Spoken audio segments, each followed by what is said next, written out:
Hello everyone and welcome to Old Coins TV channel. If you love exploring the world of coins, their history, value, and rare discoveries. So, don't forget to like, share, and subscribe, and hit the bell icon to never miss our latest videos.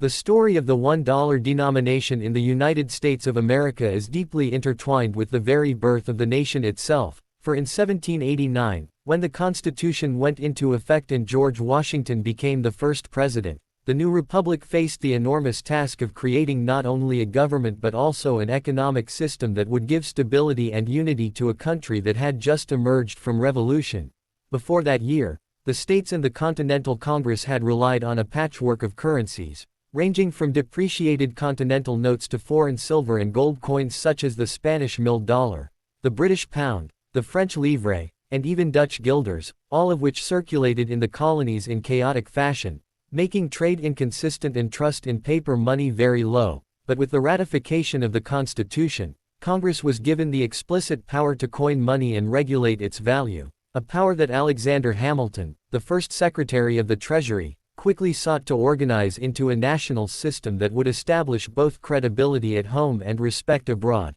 Hamilton's reports on public credit and on a national bank laid the groundwork for financial stability, and in 1792, only 3 years after 1789, Congress passed the Coinage Act, which created the U.S.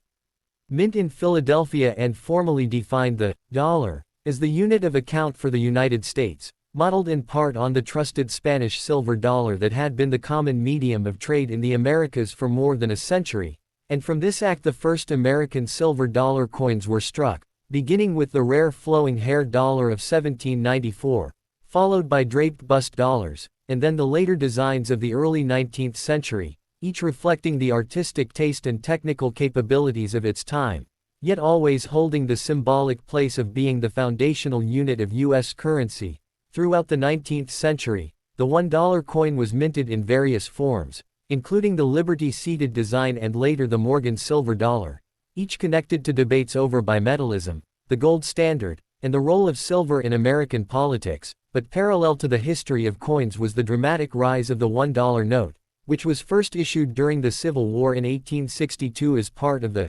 greenbacks, authorized by Congress to finance the Union's war effort. These notes marking the first widely circulating paper money issued directly by the federal government, and from then onward the $1 bill became an essential part of daily American life, passing through countless design changes, from early large-size notes featuring allegorical figures to the standardized small-size notes of 1929. When the modern layout with George Washington's portrait became established, the choice of Washington was deliberate, linking the nation's founding father to its most common denomination, a daily reminder of national identity and unity, and surrounding him were layers of symbolism, especially on the back of the bill where the Great Seal of the United States was displayed, with the bald eagle holding arrows and olive branch as a symbol of war and peace, and the unfinished pyramid with the all-seeing eye, mottos like, E pluribus unum, and, Annuit coeptis, emphasizing divine providence and the unity of many states into one republic,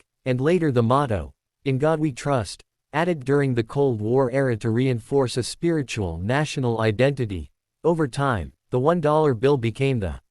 most recognized piece of currency in the world, accepted in many countries far outside the United States, studied by collectors for its many subtle design variations, and debated by policymakers who have from time to time suggested eliminating it in favor of coins to save printing costs, as happened with the Susan B.